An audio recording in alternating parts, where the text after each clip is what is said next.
According to surveys conducted by Matthew Nisbet, pros and cons of human cloning were deduced as such.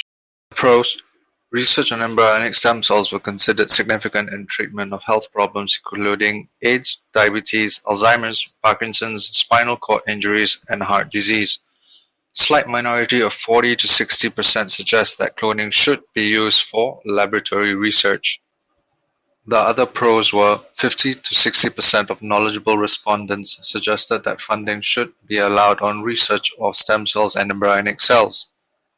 It was also mentioned that genetic research by scientists in gene editing would be contributory. The cons were scientists have been prevented from advancing in treatments due to restrictions in federally funded projects, limiting work to private and for-profit ventures. 54% of respondents thought that it was morally wrong for government support as stem cells require embryos destruction.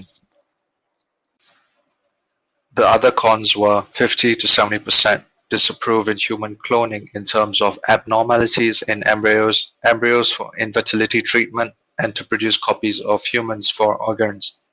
It was evident that reproductive cloning should be banned.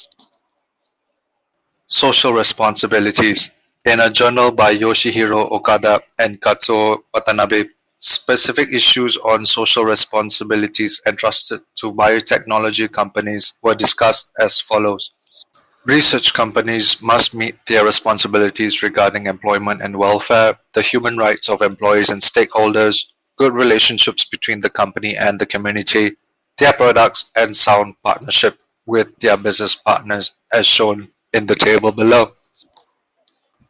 According to surveys on cloning, the general public is ill-informed on the presence and details of procedures and protocols of such advancements.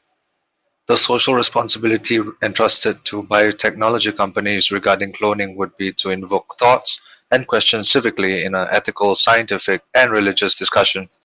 To seek a sustainable society that is in harmony with the problems derived from life sciences, genes, and genomes by considering a genome-conscious way of life, adopting and implementing the appropriate public welfare policies, and pursuing better routes in conventional bioethics as seen in medical ethics.